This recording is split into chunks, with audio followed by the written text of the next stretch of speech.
ladies and gentlemen. Welcome to another episode of the Irrational Confidence Podcast. We're talking college football, and it's week number 10. Where has the season gone? It feels like just yesterday we were previewing every single one of the teams in our top 25. But the man who will never disappear, my co-host, Fresh. How you doing, buddy? Haps, I'm doing great. Can't believe it's also week 10. I mean, we're in double digits now. Every game means 10 times more. Be remembered in November is the phrase. And from here on out, people are playing for titles, for bowl eligibility, but everything really matters more. And they're going to lay it all on the line. I'm really excited for this matchups this week. Yeah, we got a great weekend to start off with, and then we'll end the month of November with a great weekend. There's only 4 weeks of regular season college football left, which is insane to me. I just can't believe it's gone this fast. We spend months and months going through, spring practice, recruiting, signing day, and then bam, we're here. Yeah. All right, Fresh, let's get after it here. Let's go to our first game of the week. We are going all the way out to the West Coast. This is Pac-12 After Dark. One of maybe the better games of the weekend here. The UCLA Bruins, they're 6-2 on the season, 3-2 in the conference, facing the upstart Arizona Wildcats, man. Arizona playing everybody tough. Big win over Oregon State. That's a really good football team that they beat in Oregon State. So I got a lot of respect for what Arizona's doing right now. They're 5-3, 3-2 also in the conference. At time of record, UCLA is a 2.5-point favorite. Over-under is set at 52 points. This game is in Arizona. I'm interested to see how well UCLA travels that way. What do you got going for UCLA, Arizona, Fresh? Well, Habs, with basketball season starting next week, the Monday after this game will be played, you expect to see UCLA Arizona as like an ultimate tilt in the Pac-12 when it comes to basketball. This is a primetime matchup, usually game day for college basketballs in town, but the fact we're talking about it in football perspective is that these two schools are continuing to just quietly do their own job. UCLA, they're not getting the hubbubaloo as they usually do. They're not playing like they normally do under Chip Kelly with high explosive offense, but they are getting it done their own way, and they're ranked. They're just hanging out. Arizona, on the other hand, under Jed Fish, it's absolutely amazing what he's done there. When he was hired, they have lost 12 straight games at the time. In his past 20 games as head coach at Arizona, they are 10-10 with 3 upsets over a top 25 team. This game versus UCLA is their 5th straight game versus a ranked opponent. They've won 2 straight of those. They have changed the culture from the ground up, offensively, defensively, special teams. The fans are showing up and showing out. Delaurie is supposed to be the main time quarterback. He gets dinged up. Fafita comes in, and he just keeps the whole thing moving. Just players stepping up, receivers, running backs. It's just a whole team effort right now for Arizona. Way they're getting it done, and it's not flashy. It's not second. It's USC or Washington, Oregon puts up 40, 50, 60 points a game. Colorado had the huge start of the season where they were putting up 50 on everybody and or 45, 50, whatever. It's not the kind of same explosion. It's a team-wide offense and defensive philosophy that they're putting forward. And both these teams kind of mirror each other when it comes to that way. What Dante Moore has been able to do, Carson Steele, the whole grouping of running backs there for UCLA, they've been able to let him get comfortable in the offense. The freshman coming in there, there's been some mistakes at times, but he's kept his cool. They've ran the football. They managed to down the distance. They've been able to get him just enough points in some cases, and the defense has played absolutely lights out. This might be Chip Kelly's best ever defense as him as a head coach, period. Eagles, Oregon, UCLA, this might be the best defense he's ever had, and it's really helping this young offense get caught up. Obviously, Carson Steele's a veteran running back out of Ball State, transferred in, but the rest of the guys getting comfortable with the offense. And it actually works really well together. They're killing the clock. They're scoring touchdowns. Defense is getting off the field, and it's letting them run and letting them travel, letting them be successful in their own new way. Running games and defense travel, and that's going to be a big deal when they come to the desert on Saturday night. On the other side, how much does Arizona still have left in the tank? You're on a roll here. You've played 5 straight ranked teams. You've come close versus Washington, came close versus USC in triple overtime. You've gotten back-to-back wins over Oregon State and Washington State. Can you get this one here? You have a kind of an off game next week, and then you have another ranked opponent in Utah 2 from now. So can you keep plowing through? To do this, keep doing what you're doing. Down and distance, hit explosive plays, force turnovers, get off the field, find ways to win, and just keep the momentum riding because you're only going to continue to keep growing and moving forward. The winner keeps their Pac-12 title hopes slightly alive. The loser's three losses there completely eliminated from the conversation. So it's also the extra little incentive of Arizona. If you get this win, technically you're still in that race is still alive for one more week. You can have an appearance potentially in the title game. You might even get ranked after the fact. There's a lot at stake right now for the Wildcats, and being at home, getting that crowd at a night game, I think that gives a little extra energy. And you know what, Seth? I'm going to ride the wave. I think UCLA, they've been quiet. They haven't had the explosive W yet that really just says earth shattering on both sides of the ball. And I think they walk into a hornet's nest in Tucson, and the Wildcats get their third straight top 25 ranked win. They jump into the top Ooh. 25, and people start really paying attention to what Jed Fish and the Wildcats are doing down there. There's a lot of questions I have going on at UCLA. Dante Moore was benched, and I'm using air quotes here, after the Arizona or after the Oregon State game. He threw 3 interceptions in that game. He did play in the following week, but Ethan Garber has taken over for the Bruins, it looks like. I don't know if he's for sure starting. Kind of Chip Kelly, the last interview I read, kind of Chip Kelly's keeping it close to the vest. You know, you also have the Kent State transfer over there, Colin Shalee. He also was kind of moving up, maybe making an argument to get some playing time there.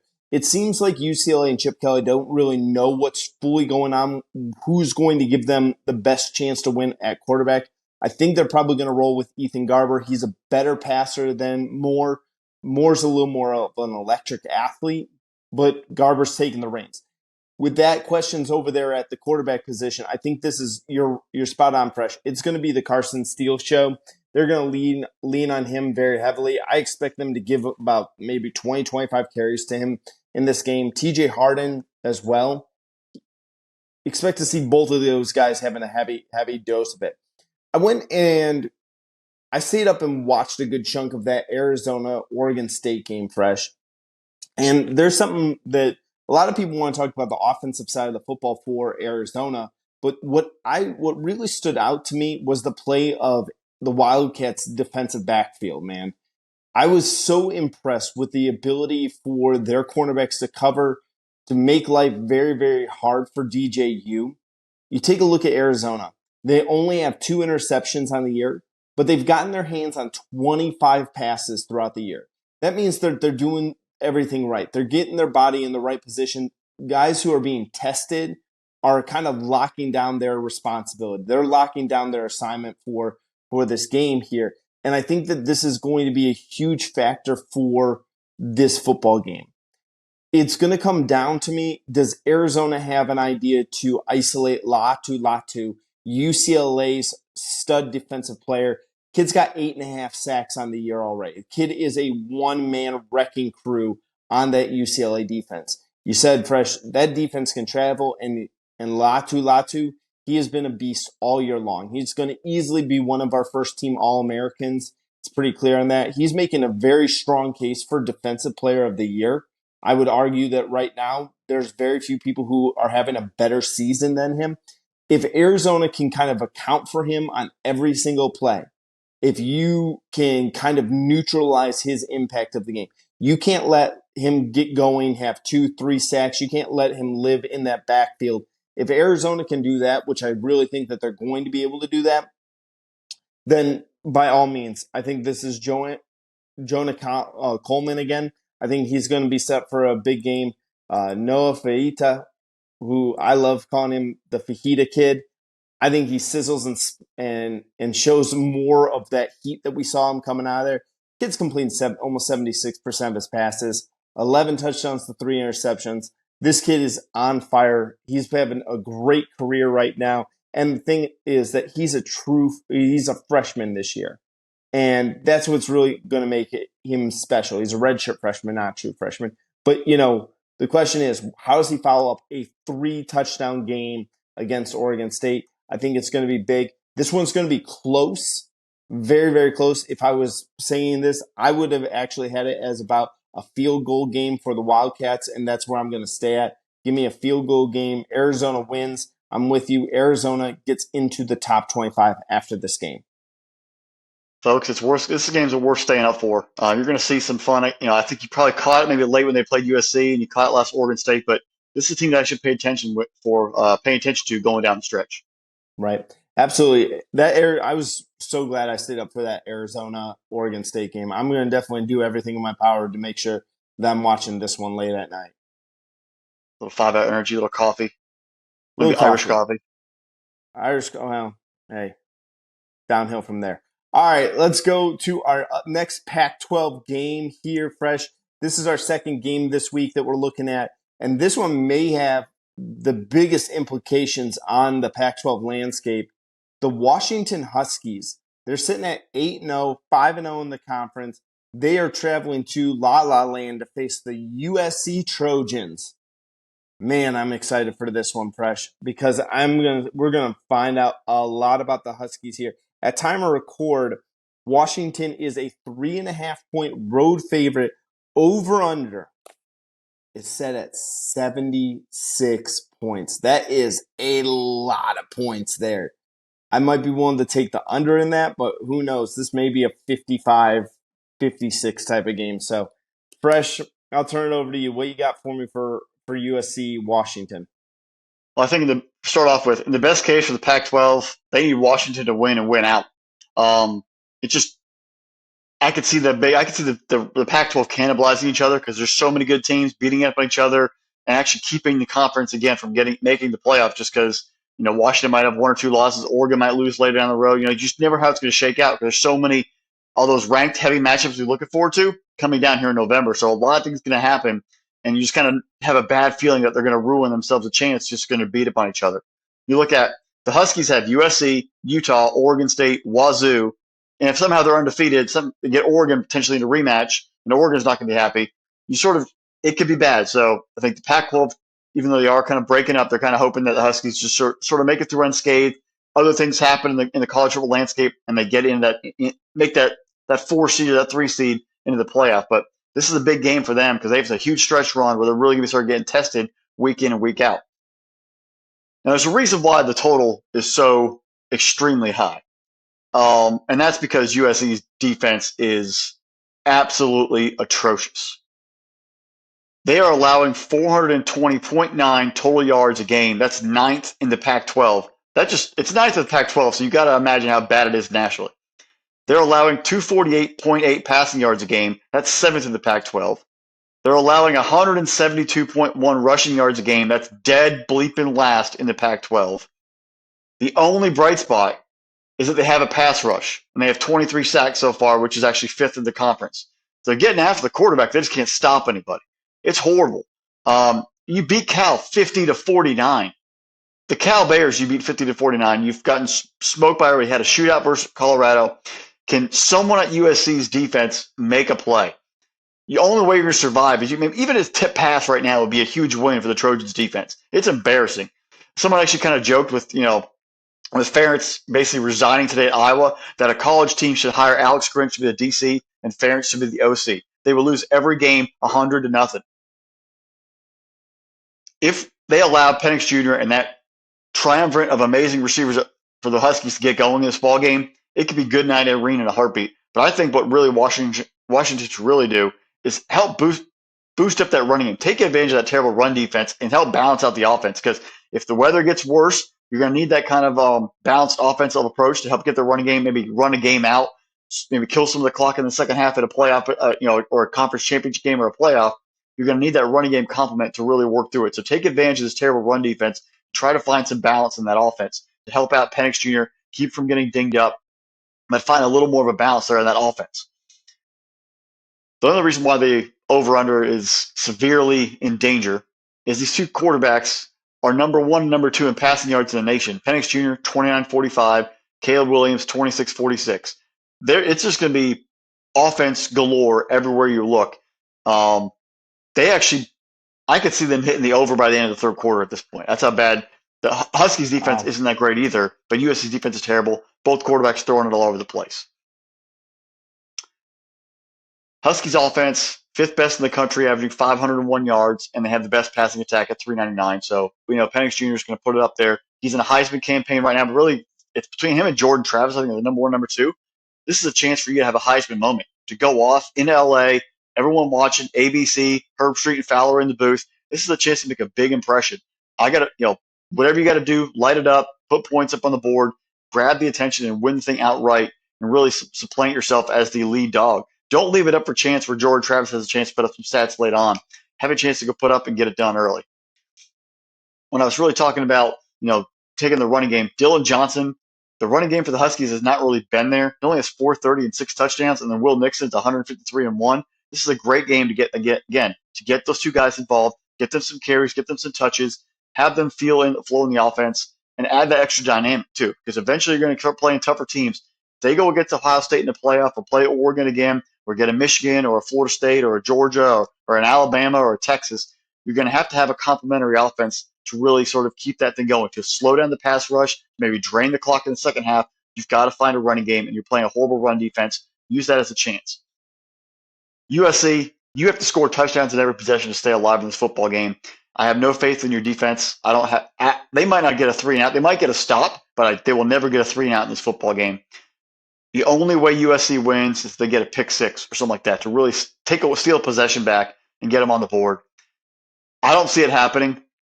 I see the Huskies dominating. I see them overhitting. We're talking maybe 85 points, and the Huskies will cover the 3, going away and stay alive, continue to remain undefeated moving forward in the season. Fresh, it's intriguing to watch for me because I've been listening, and I've been pretty strong on the Washington bandwagon since the start of the season, and especially the Michael Penix Jr. bandwagon to start the season.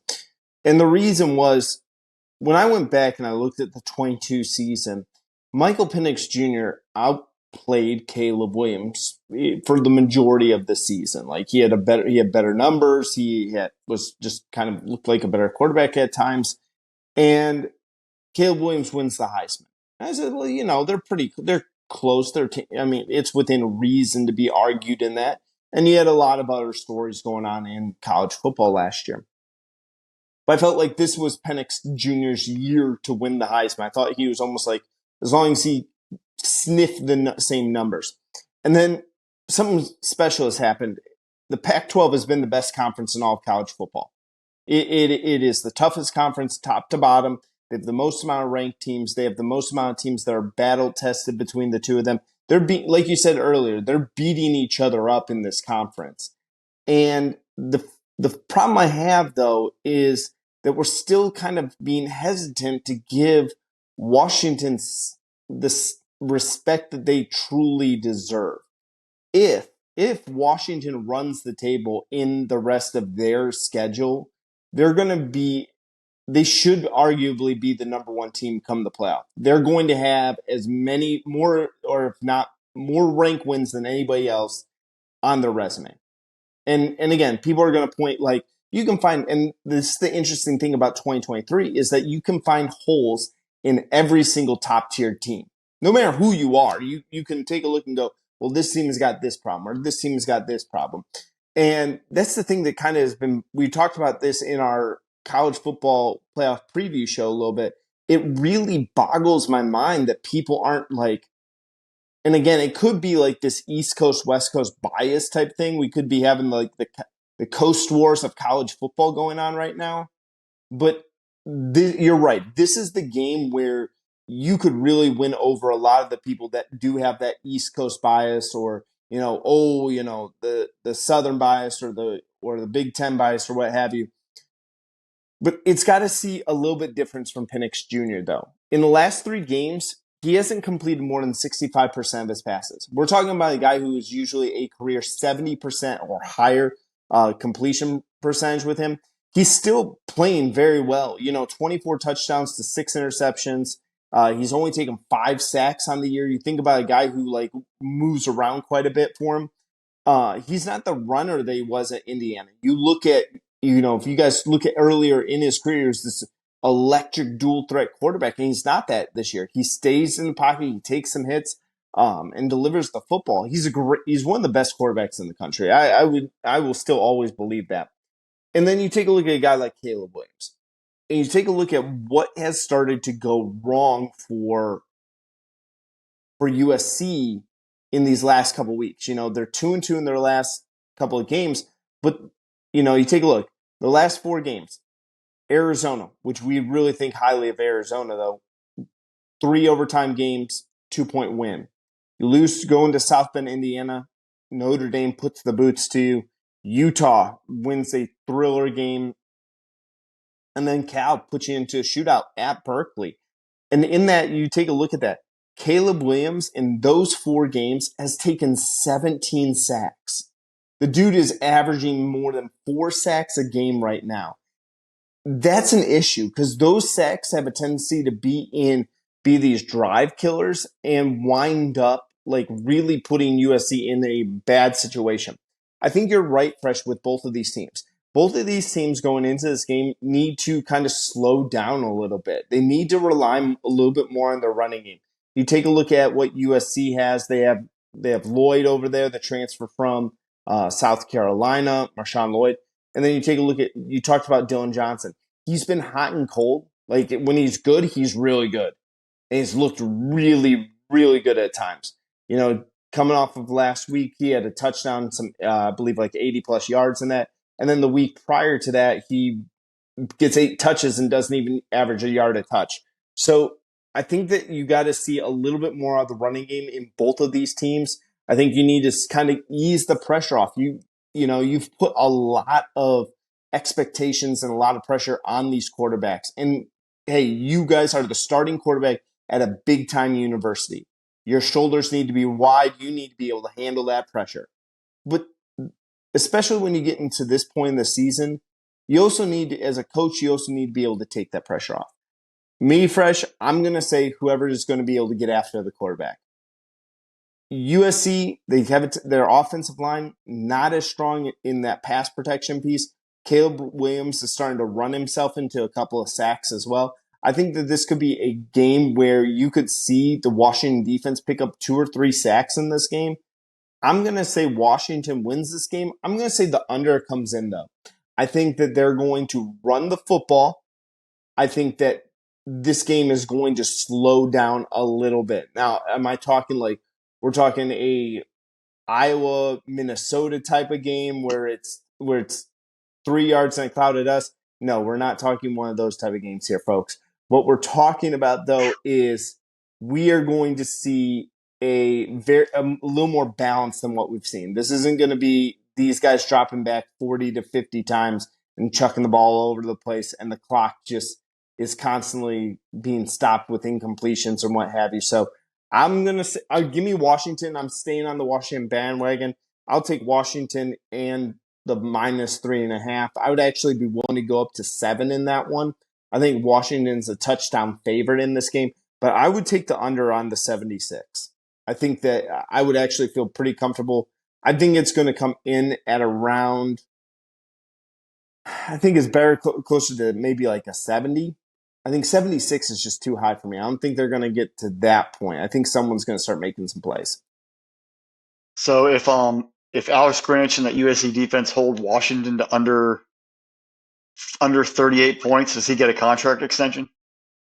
No, because you take a look at the whole body of work. They've been terrible on defense. I just think it's something to help Washington get ready for the rest of their stretch run here. Yeah. You're going to have to be a little more physical, a little more tough. I agree with you. Yeah. All right, Fresh, let's go to the Pac-12 for our third game this week here. We're going the upstart, K-State, man. They started off the year, you kind of were like, oh, well, what's K-State going to be?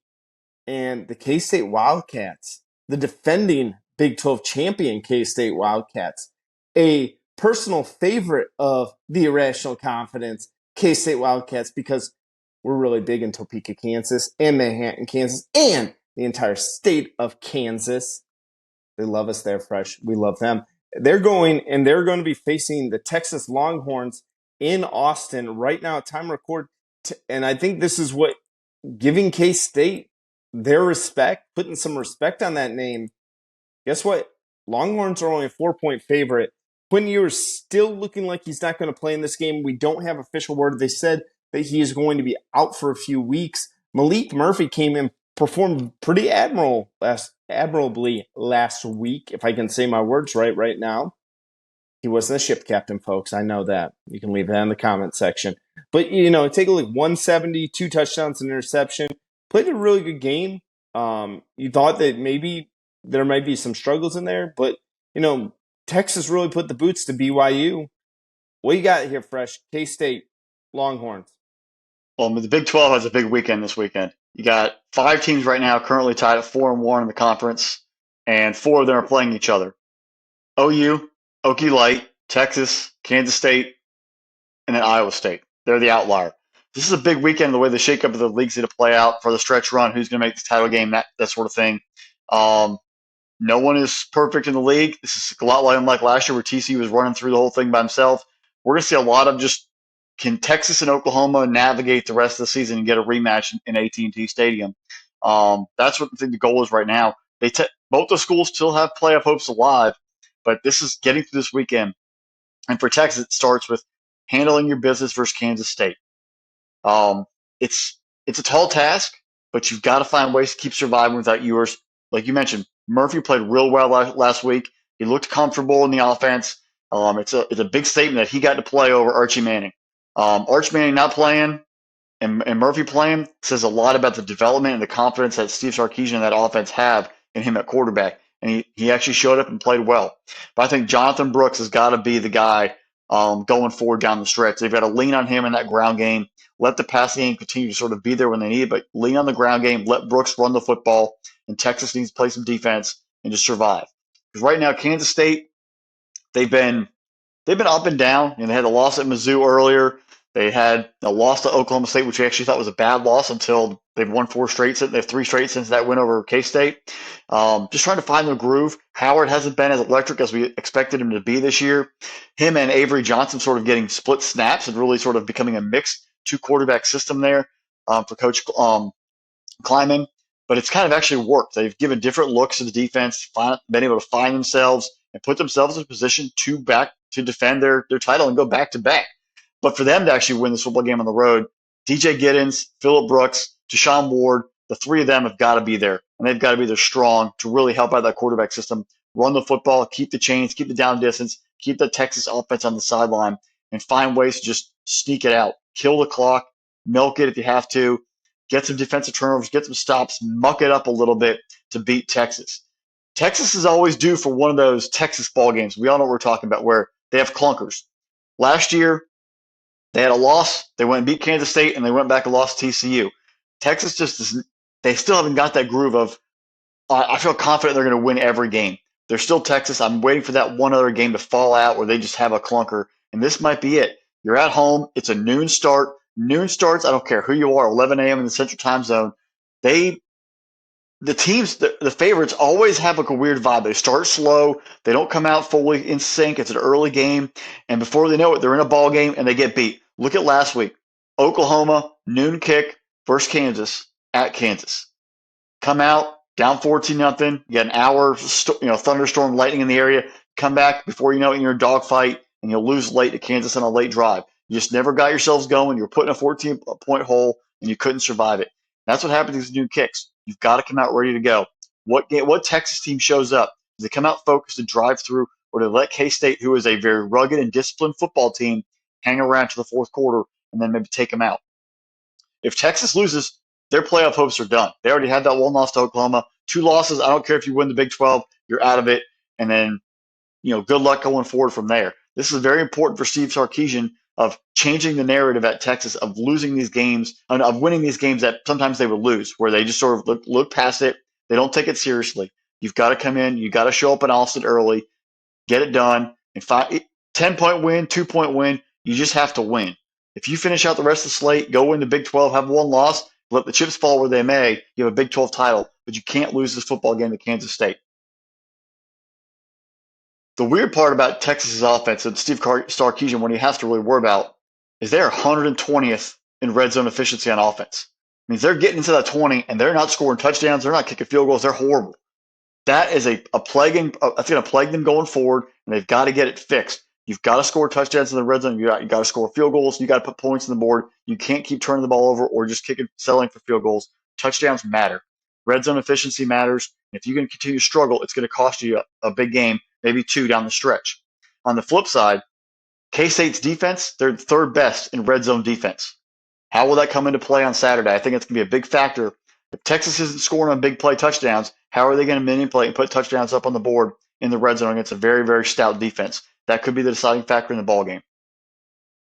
When it comes down to it, I think this is a different Texas football team. I think they have a mind about them. The way they went to BYU without their starting quarterback and thumped the Cougars, I think that's a sign of things are changing there in Austin. Texas will cover. I'm not sure about. I think the under will hit. I think they're going to win like a 27-10 ball game. Texas wins, they cover, but the over will take the under on the ball game. It's a different team. The sign of things are changing for the Longhorns.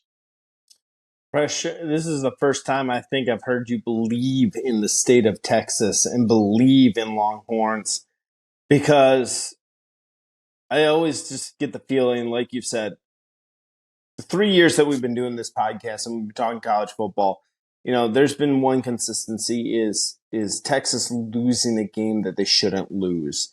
And this isn't a game that they shouldn't lose. This is a game against a very formidable opponent. Take a look at what Will Howard's done this year. Yeah, he hasn't been like the superstar, like amazing quarterback that we expected at the beginning of the season, but the kid's done admirably. He's not a bad quarterback. This team is led by DJ Giddens. I mean, that's a heck of a name for a DJ in the club. You take a look at what he's doing, averaging 6.2 yards a carry, 7 touchdowns, and then he's adding 21 catches as well for an 11-yard average. What does Texas do to answer them? Because Texas has done a really good job this season. You take a look at their defense, and their defense does a really good job of getting pressure using their linebackers. And using their linebackers to get their sacks, using their linebackers to create pressure up the middle to hurry up that clock in the quarterback's head. But when you have a running back like DJ Gittens here, that is a safety valve for a quarterback. That is if you have over aggressive linebackers, that's the way to kind of neutralize those guys. Because if those linebackers become overly aggressive, you're constantly sending them on blitzes, and you can move Giddens all over the creation. You start putting him in motion, you start putting him, you have him flip sides in the flat, and all of a sudden the blitz is coming off the left and making them make decisions in that regard. It could be a really tough time for the Longhorns here. Now, if this game was in Manhattan, Kansas, I would probably say, you know what? I'm going to roll with K-State. I'm going to go with the Wildcats in this game and say that that's going to be that.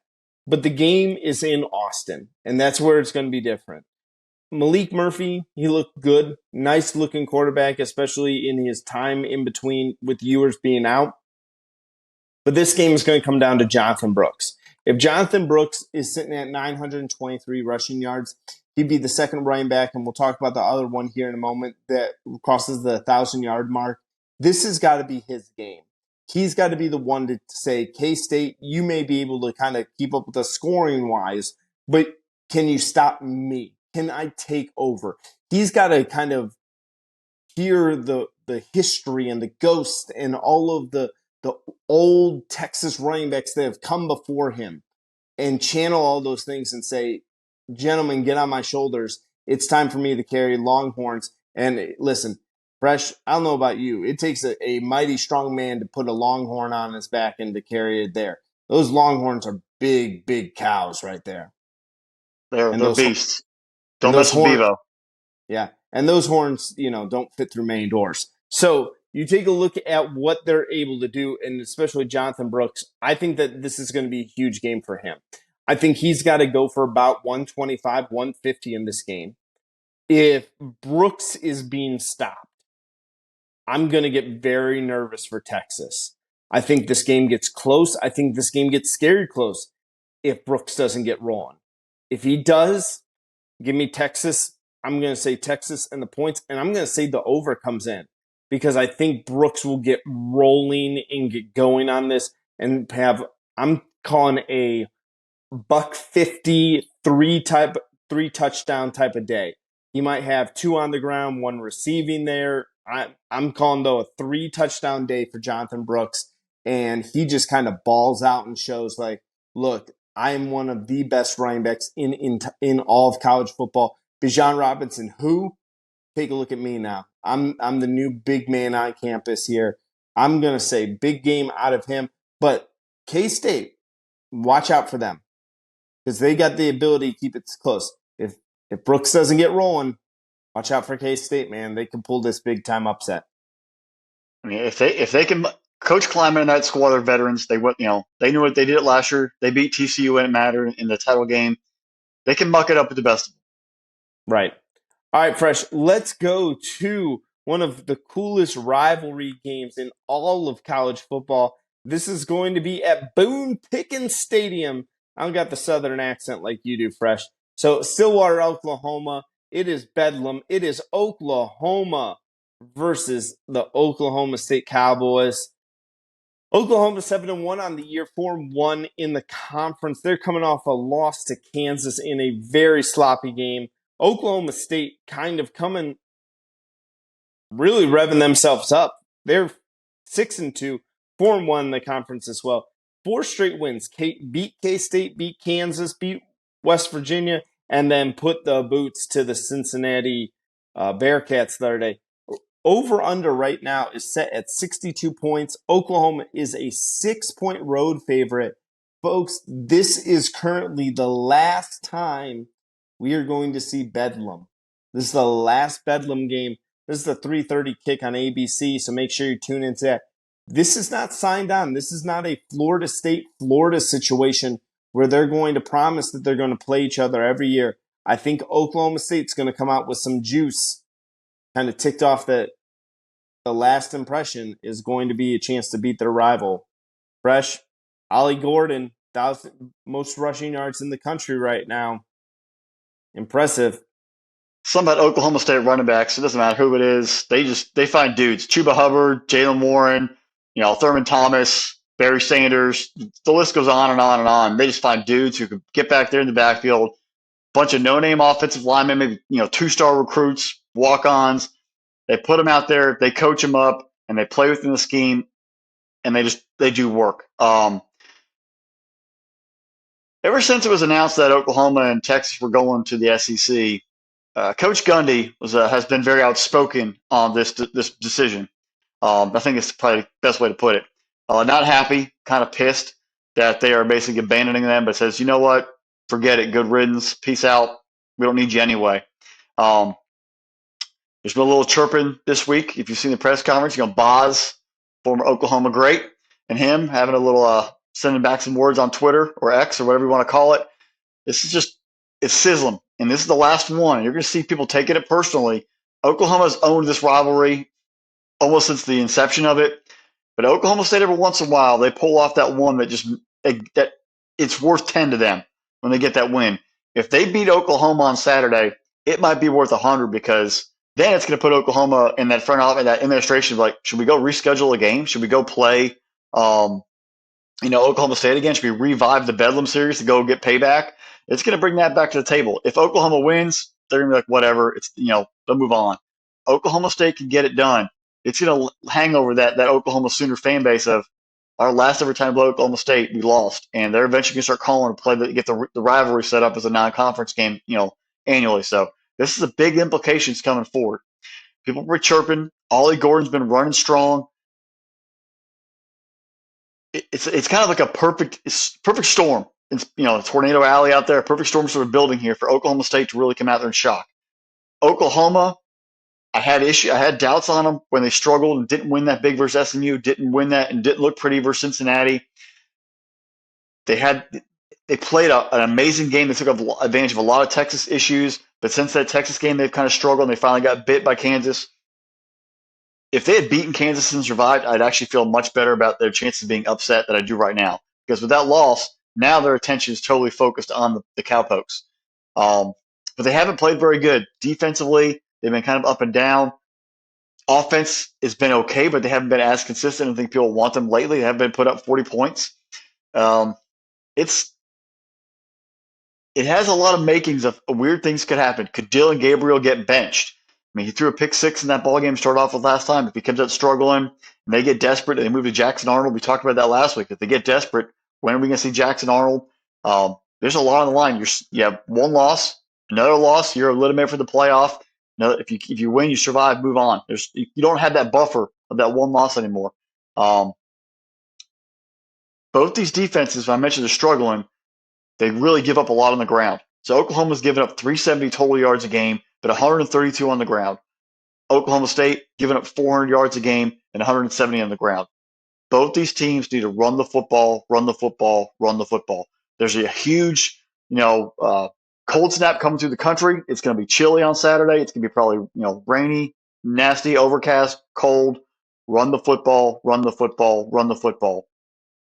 Ollie Gordon, there's a reason why he's leading rusher in the country. Those no-name hog milers up front are going to pop some holes.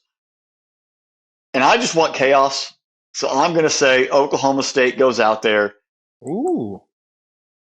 The mullet, Coach Gundy, he's 60 years old, not 40 anymore, but I don't care. The Cowpokes make a statement. They take down Oklahoma in the final Bedlam game. They send off Brett Venables with 2 losses back to back, and they basically just ride off in the sunset. Their season's made, and it really puts a bad taste in Oklahoma's mouth. They were that close, and Oklahoma State continues to move forward. Fresh, currently the internet has the weather forecasted at a balmy 70 degrees at time of kickoff.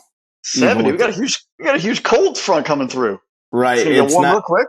It's we'll get warm there quick, according to the internet. And again, it's the internet, so who knows? Well, internet's smarter than me, so Right, and I'm no meteorologist, so who knows what we got going on for this. Fresh, I think it's fascinating here because it depends on if Venables can get these guys, like, can you move past the Kansas loss here?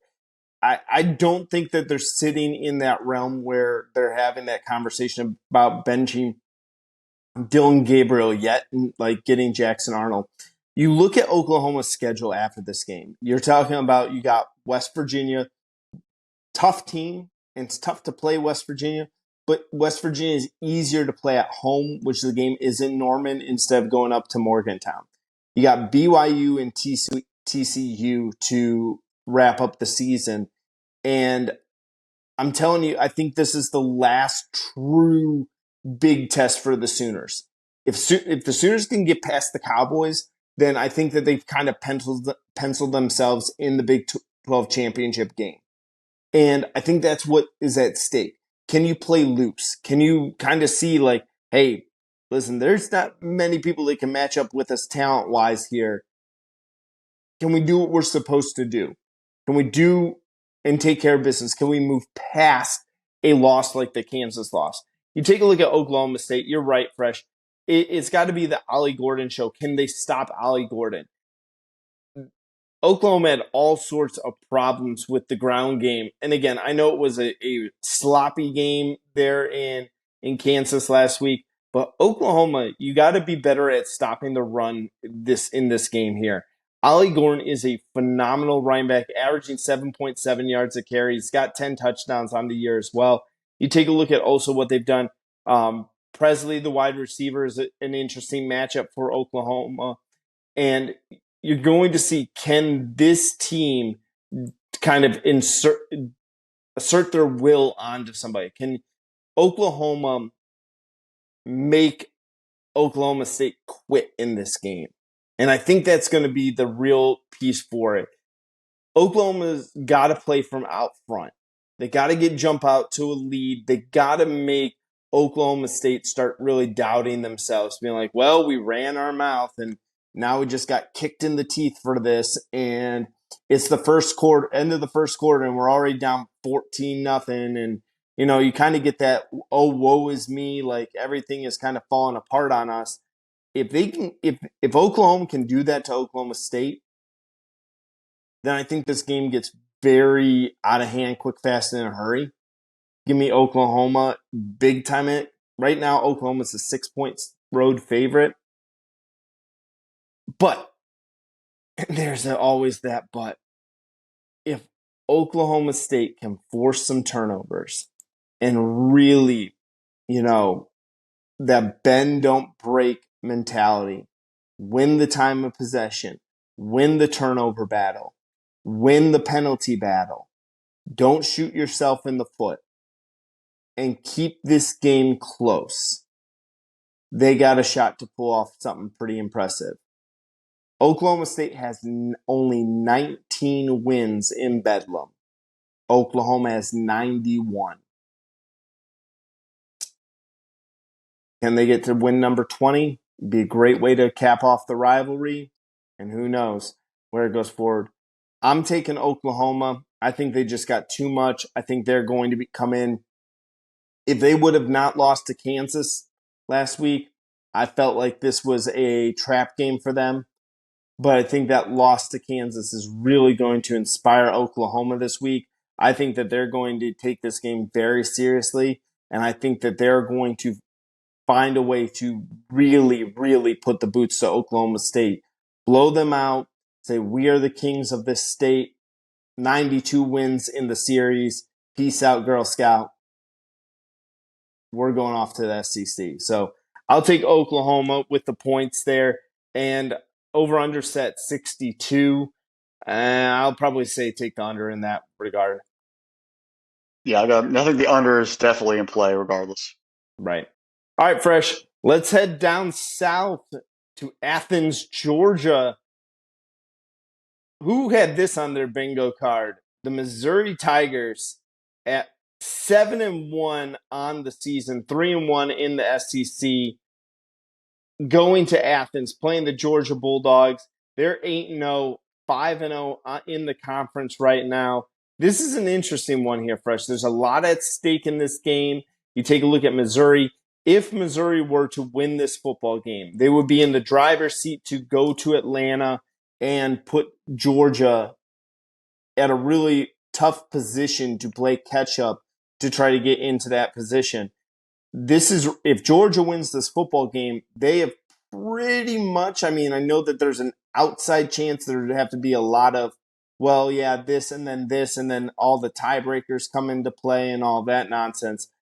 This is really going to be the determining factor of who represents the SEC East in Atlanta here at the end of the month. And, you know, the East could be decided before it is over. Georgia didn't miss a step without Brock Bowers. It is interesting. I thought that offense would struggle a little bit more. But then you take a look, is coming down off a rivalry game, are you going to be able to get yourself up? Georgia's a 16-point favorite at time of record. Over under is set at 55.5 points. Fresh, I'll turn it over to you. What do you got for Missouri versus Georgia? I mean, everyone knows what happened last year. Mizzou gave them the heck of a battle there in Como. Was ugly. They just couldn't find a way to seal the deal. Very similar this year when they hosted LSU. They played great. They were winning most of the ball game. They couldn't find a way to seal the deal. Missouri has Georgia's attention 100%. They had them last year. They were a good team last year. They're a much obviously better team this year. And this is going to be an interesting, how does that team rally after beating Florida in a rivalry game? How do you rally for the stretch run? Mizzou coming off a bye week. There's a lot at play here. What wrinkles does Mizzou have defensively and offensively for this football game? They're going to be a little more healthy after that bye week. How do they take advantage of it and move forward? Mizzou's offense, absolutely amazing. Everyone knows about Luther Burden, Schrader, running back, Cook. The three of them, they're the three-headed monster that have put up points. But really to be successful, who else is going to have to show up is Theo Weiss Jr. and Mookie Cooper. But if those two guys can really have big afternoons and contribute in the pass game and blocking for Schrader in the running game, Mizzou could have a really successful day in offense. I think that's what they're going to have to do. They're going to have to put up tons of points and do it early, and they can't lift their foot off the gas. They kind of struggled down the stretch versus LSU, couldn't finish it out. Last year, they couldn't find that last drive to score a touchdown and seal the deal and put the Dogs away. They have to find ways as they mature as a team to find a way to seal it. Now, going on the road is a lot different than playing at home. And, I got a feeling Sanford's going to be extremely loud. They're open for the challenge. Those fans understand what happened last year in Como, and they're going to try to put a little payback in there. They're going to have to be a difference maker in this football game. Now, don't expect the football to be in either quarterback's hands very long. One of the go to the deep stats. Brady Cook is actually the best in the nation in average time to release on a throw is 2.35 seconds. Number 2 is Carson Beck at 2.36 seconds. So when that ball's in their hands, it's getting released. They're not sitting back there for 3, 4, 5, 6 seconds. with sacks potentially coming into play. They're catching it and they're releasing it, whether it's bubble screens, shallow crosses, whatever they have to do, they're getting rid of the football. So defensive backs, defensive linemen, you're going to have to get your hands in the air and be aware the ball is not going to be sitting back there. So sacks probably aren't going to be that big of a deal with the ball getting released as quickly as it is. One other funny thing, Mizzou plays a base cover 3 defense. The last 3 teams that have played a base 3 cover 3 defense against the Dogs, Florida, Kentucky, and TCU. All 3 of those games, Georgia put up at least 40 points. Will that be a factor, or is that just an oddity? We shall find out on Saturday afternoon.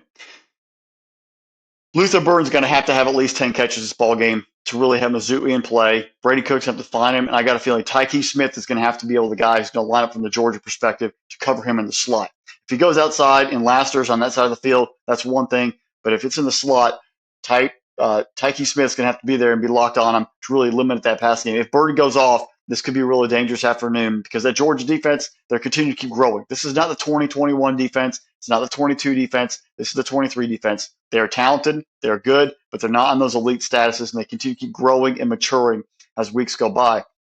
How will they be able to handle this elite passing game? Because you're going to get this passing game. You're going to get an amazing running game from Ole Miss with the passing attack built into it, and then Tennessee's lethal offense.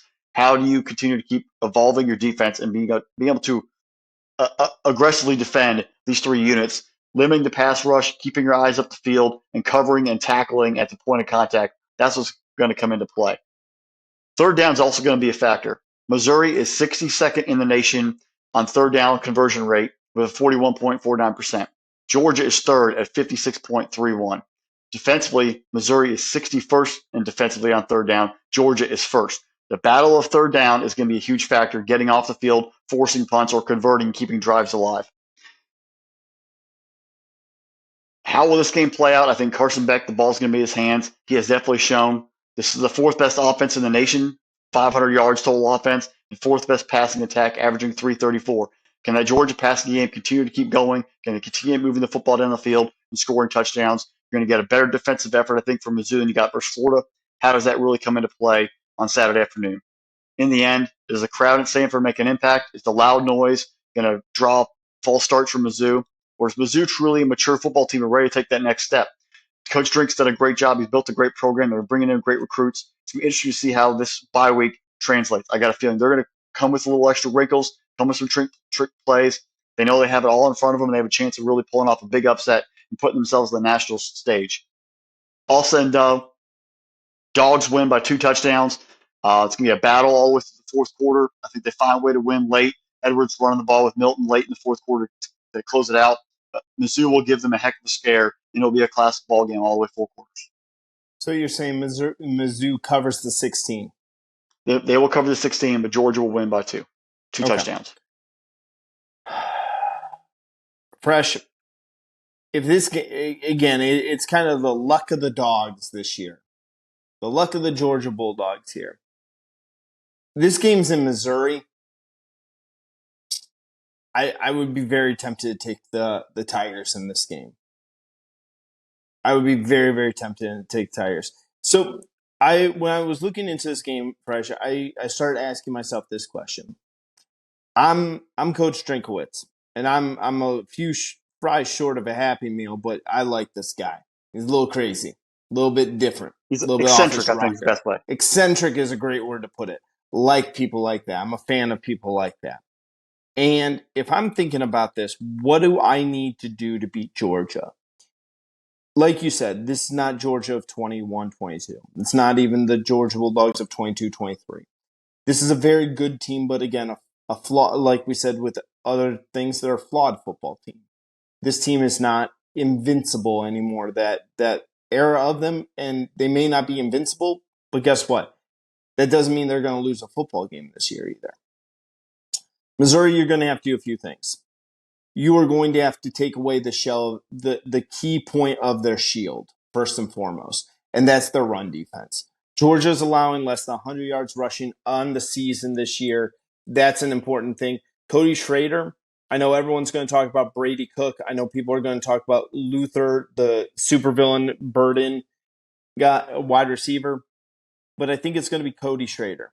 He's averaging 5.8 yards a carry, 9 touchdowns on the season. I'm looking at him to soften up the Georgia defense. And that's going to be something that if I'm thinking about Drinkwitz giving a pregame speech, and I'm thinking about him going in there and saying, what I'm asking you to do is to punch through a brick wall. I'm asking you to continuously punch through a brick wall. And the first 15 times your hand's going to hurt. But sooner or later, what we're hoping is those bricks are going to start to crack. And once those bricks start to crack, then that wall's going to start to crack. You take a look at everything that Georgia's done. And, you take a look at what Carson Beck's done. He's kind of stepped in admirably for Stetson Bennett. And you take a look what Edwards was able to do. He's looked really, really well.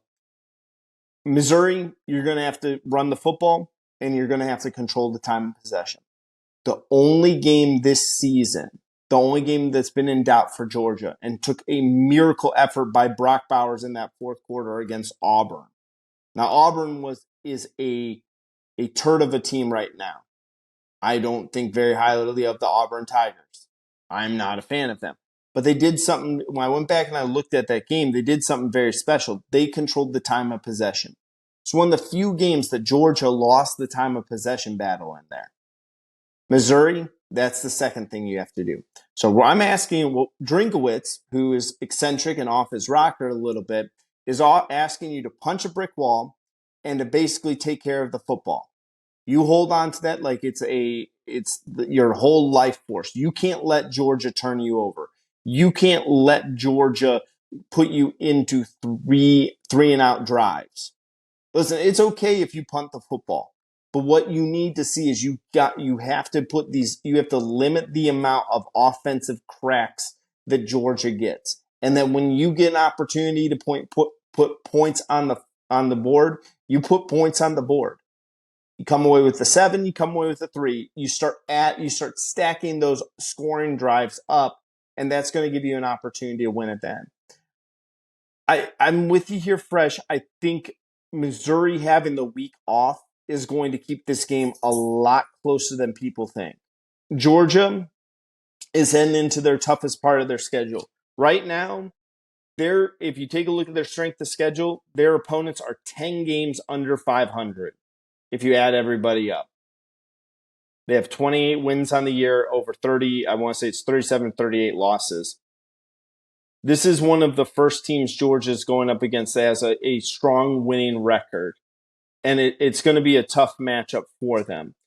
I'm going to say because the game's in Athens, you're going to get the benefit of it. You're going to get the ball bounced the right way. I'm not going to say it's a 2-touchdown game. I'm going to say Georgia is going to be in a dogfight all afternoon. I think it's going to be a tough one. I think it's going to get very nasty. I think Drinkowitz is going to pull out something that gives Georgia fits. In the end, I think it's going to be Carson Beck making a play right at the end of the game, puts it into a 2-score just out of reach halfway through the fourth quarter. Georgia's going to walk away with about a 10-point win. I would take Missouri in the points, and I'm going to say it's going to be the under. I see like a 14-24 game. I think Georgia's going to be up like something like 17-14 in the fourth quarter, and it's going to be one of those long drives to really put the final nail in the coffin for Missouri. I think it's going to be a battle, and Missouri's definitely shown growth, and they're only going to continue to get better. If they get this win, they're ahead of the curve. But I think with the recruits that come in next year, the NIL deals there in the state of Missouri really helps them. They're building something there, and it's going to continue to grow. And this is a chance for them to really, make a statement. And even if they keep it close, because last year they had a chance, they missed it. They also went to Knoxville, had a chance, and they got blown out in the fourth quarter. They were playing good for about 3 quarters. Where's that development from Coach Drink and that Missouri Tiger team to take the next step? But then also, Carson Beck. Now you continue to keep having success. Now your stretch run. Where's this Georgia team continue to keep building out week to week and growing as we move forward? Right. It will be an interesting one because if Missouri pulls this one off, and it won't be a shocker if they do. It won't be like I won't be completely because Missouri's got some talent over there. It won't be a shocker if they do, but it would tell me that Drinkowitz is way ahead of schedule. Like I would be saying Missouri, although the concerning thing for me is that when you go away from conferences next year, Missouri is going to kind of be a little more cannibalized, and then you're going to add in Oklahoma and Texas. But I think that they're going to be in that second tier of the SEC. I would say that it's going to be 25 before they kind of reach that point. But if they win this game, man, watch out for the Missouri Tigers. I think Lad McConkey going to be another big factor in the football game like he was for Florida. But watch out for Dominic Lovett, former Mizzou player transferred in. He could be a big factor late down stretch. Yeah. Get accused for stealing signs. All right, That's man. only in Michigan, only in Ann Arbor. Only in Ann Arbor. All right, Fresh. Let's go to the game of the week. This is routinely one of the best games in college football. I is this a rivalry? I consider it a rivalry game, but I Oh, don't know how it's viewed by them. Or is it as big of a rivalry game? And I think it's bigger maybe to LSU. it's a hatred. And both schools are on fall break, but I think LSU is definitely for more of them. Alabama focuses more on Auburn, but it's a rivalry. All right. Well, we're going to down to Tuscaloosa, Bryant Denny Stadium. The LSU Tigers. They're 6-2 on the year, 4-1 in the SEC West. Alabama, the Crimson Tide, 7-1. People have really kind of gotten off their bandwagon early, but like you said, you only win the games, win them how you can win them, and they're 7-1. You take a look; they're in that West and kind of have control of their own destiny. This is another thing.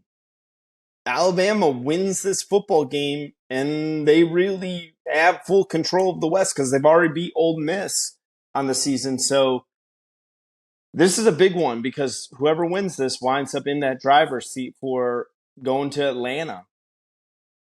Yeah, I mean, you alluded to right there. The loss basically eliminates LSU from the conversation. So they're in desperation mode right now.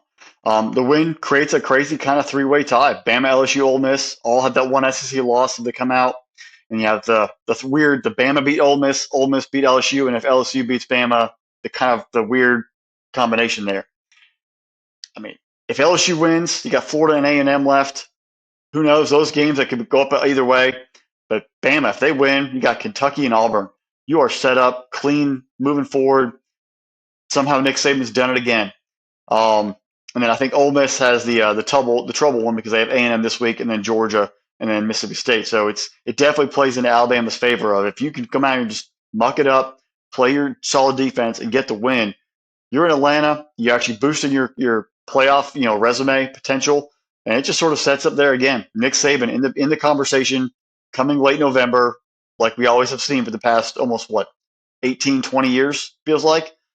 It's you will you the monster. Hey, being Halloween, the monsters are never dead. You always think they're dead, they're never dead. And here's Saban. He's the monster to most teams right now. Most schools across the country.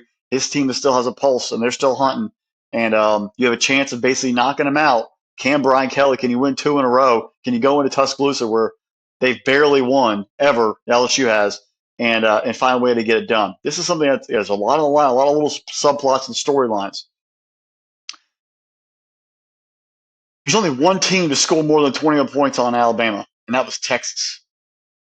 That shows how good this defense has been. They've been locking people down. They are not letting games get carried away from them. They are just grinding away, playing to the strength of their football team, and letting their offense sort of just get through it and score. They're not getting blown out. They're not getting torched.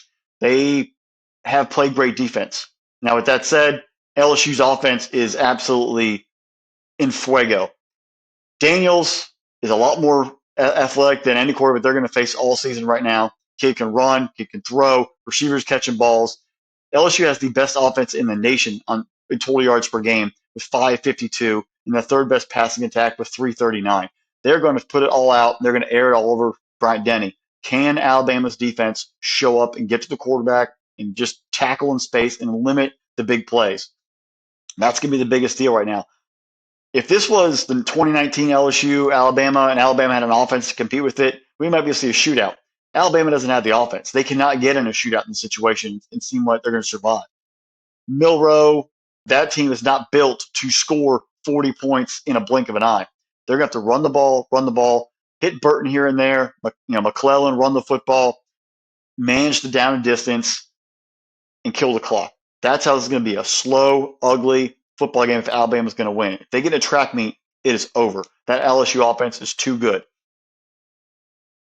Bama's offense has shown improvement. They've kind of sort of found something, but they haven't gotten that wow game yet we want to see where, Milroe's throwing for 4 touchdowns and they're putting up 40. They're putting up, 27, 28, sort of just get it done.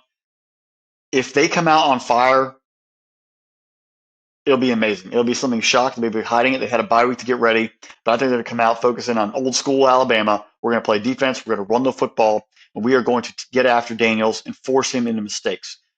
Kind of do what FSU did in the second half, where they completely shut down the receivers and they brought the pass rush and they took out LSU's offense. That's what Nick Saban and this Bama defense has got to do, and the crowd's got to be there. And I got to tell you, after last year's loss, that crowd is going to be amped. It's not going to just be a normal game. Kind of feel like when they had Tennessee. There was a little extra energy in the building when they played Tennessee a few weeks ago.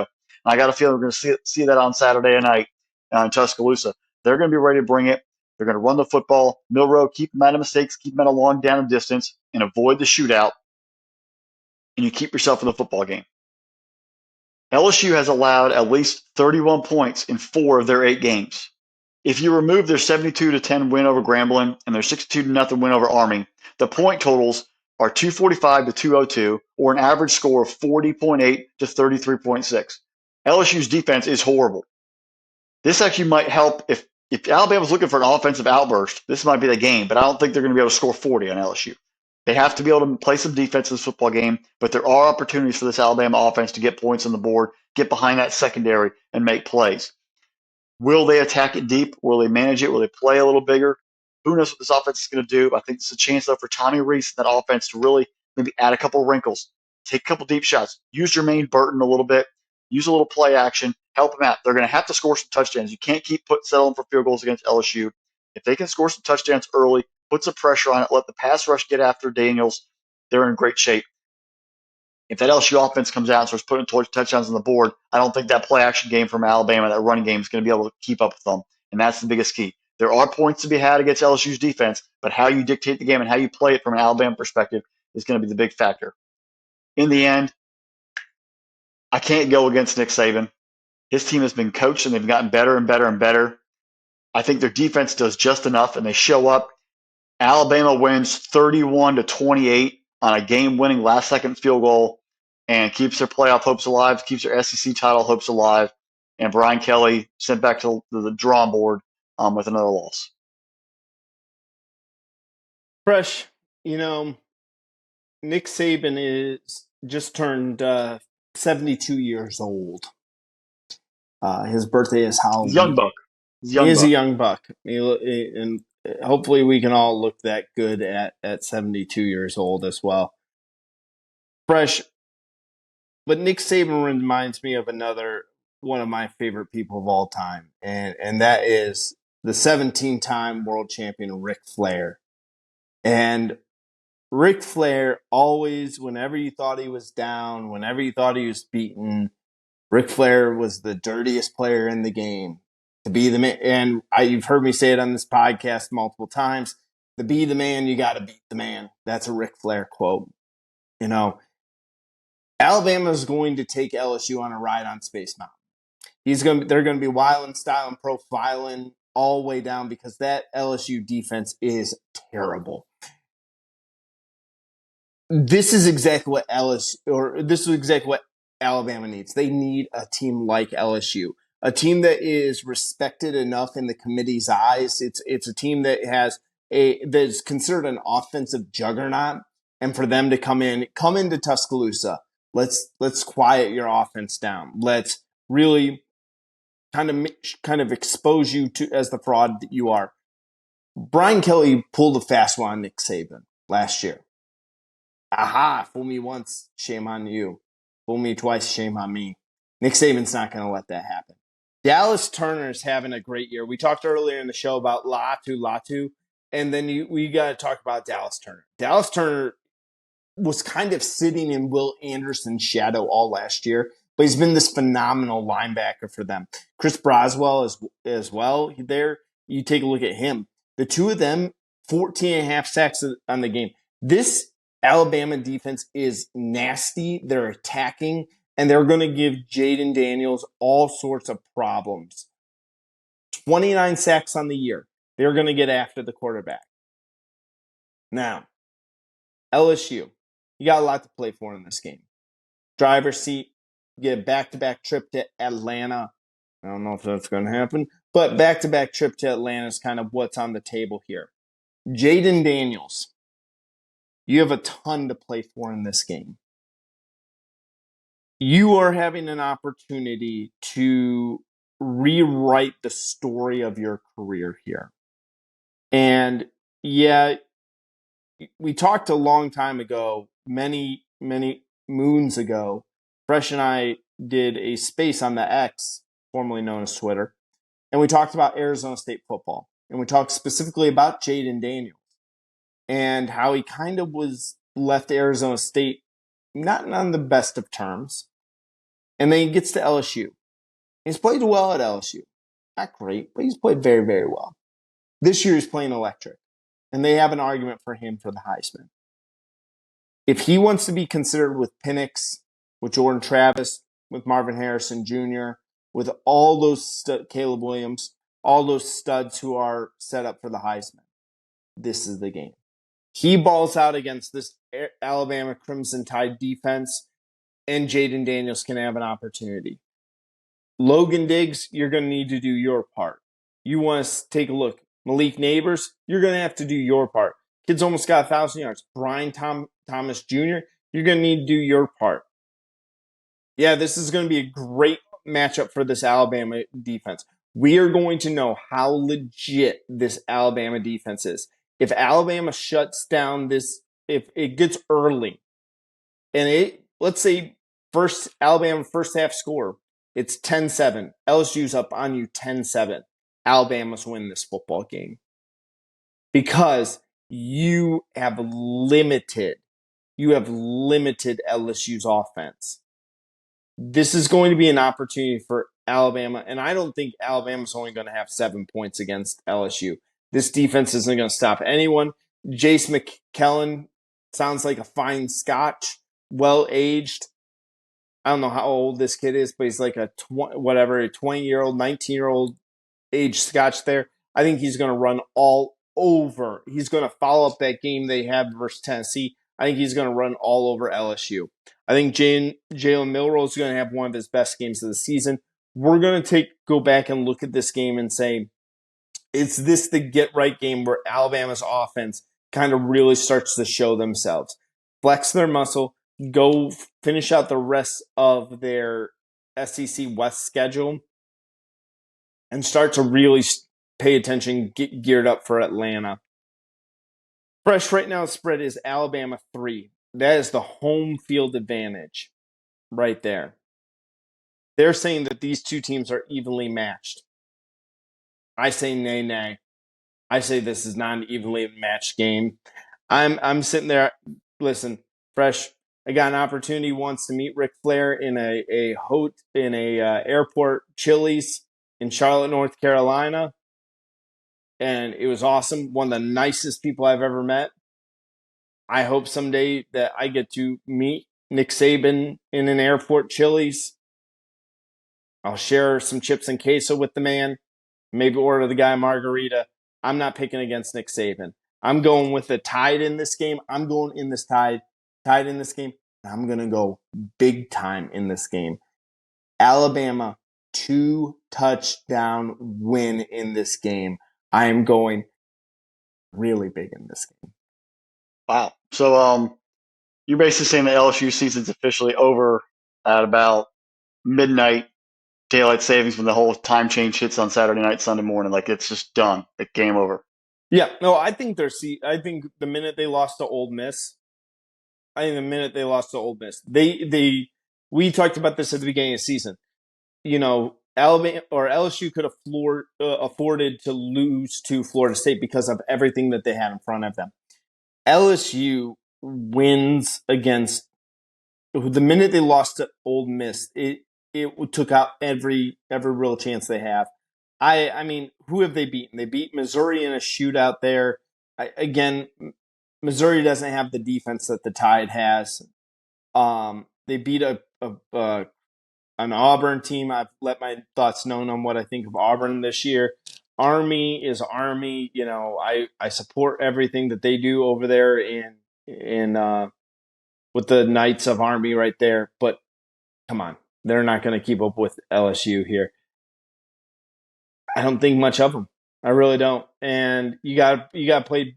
LSU is known for their defense, and the fact that Brian Kelly is like, we're going to be a pure offensive team. I think if I'm an LSU booster, I'm like, what are you doing, man? What are you doing? You have Harold Perkins coming in, and he has been non-existent all season. Mason Smith had his issue. He's not doing anything on the front line. But Wingo's not doing much. The guys, they have 3 legit players in that front 7 who have been absolutely non-existent for LSU, and they've been getting run around 24/7.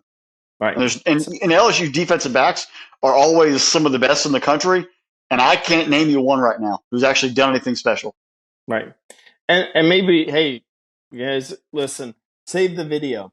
Save this video that you're watching, and you can come back if we're wrong on LSU. You know, tell us. That's fine. We can take it. We're grown men. Yeah. We're 40. Well, almost. Almost. I'm getting closer there than you are, Fresh. All right, folks. Well, you've been listening to another episode of the Irrational Confidence Podcast. Before you leave, hit that subscribe button up there. Help us out. It helps support the channel. It's a free way to support the channel. We appreciate every single time that you guys hit that subscribe button. So please help us out with that. Hit the notification bell. Get notified every single time we drop a new episode. Whether or not you like the full episodes and listening to every single game that we're going to talk about during the college football week, or if you like going through and checking out on the YouTube all the individual games, liking to watch the 10, 12-minute videos there, depends on which type you're like. Hey, either way, they're good for me. And special thanks to our producer, Drew. He joined us in our college football playoff prediction poll. Thanks to him. Without him, none of this is possible. He's the man working behind the board. Make sure you're visiting spinnablesports.com. Yep, that is spinnablesports.com, because the Irrational Confidence Podcast is part of spinnablesports.com. And follow us on Twitter, the X, whatever it's called these days. Like, subscribe, wherever you get your podcast from. And we're in week 10. We're barreling down to rivalry week, the biggest week of the season. And we got rivalry games already started. November, all month long, is rivalry week. Everybody, cherish the football. Cherish the football. We got Maction on Tuesdays and Wednesdays. You got games on Thursdays, Fridays, Saturdays. Maction. Cherish all the football we got, because it's tough to think that football season, we're past the halfway mark. Enjoy it while we still got it. Love every minute. Love every play. And keep chugging forward toward those title games. All right, Fresh. Hey, real quick, Fresh, if those people stayed to the end of the episode, let's see here. Give me real quick hits on these ones. I'm going to throw you a couple games. Just give me a quick pick on the game here. Penn State traveling to Maryland. Who you got in that game? Current spread is sitting at Penn State 10.5. Penn State covers 10.5. Penn State covers that 10.5. Ohio State going to Rutgers. Rutgers 6-2. Ohio State 18.5 point favorite in that game. They cover with the defensive score. Buckeyes cover. All right, we'll give you one more here, guys, and especially hanging out tight with us. We'll go out to the Mountain West, Fresh, one of the best rivalry games. Boise State versus at Fresno State. Bulldogs team. Fresno is only a 3-point favorite in this game, 7-1 on the year. They cover that going away. I think they win by double digits. And we got one more. Notre Dame going down to South Carolina to face Clemson. Notre Dame's 3-point favorite. They are going to beat the trash out of Clemson. The Tigers are 4-4, about to be 4-5. Bowl games maybe looking like a distant memory at this point. Irish can make a statement and take down Clemson. Yep. You ready to fire Dabo? Hey, that's not my decision. They can keep as long as they want. Absolutely. All right, folks. Wanted to give you a couple, for those hanging out to the very bitter end of our episode, want to give you that type of a couple of quick hitters as well. Hey, maybe next week and we'll bring up Mountain Union football again. I'm broad. Mountain Union. Mount Union football, North Central College football, all that D3 stuff. Big time playoffs about to start. Yeah, and oh hey, we got one of the our favorite one of our favorite rivalry games. I believe that's next week. Oh no, it's 2 weeks from now. 2 weeks from now.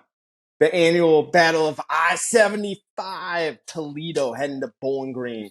But Fresh, let's close it off there. Yeah, we'll talk about Falcons and Rockets later, but for now, y'all enjoy more college football, and we'll talk to you guys later. Bye, y'all.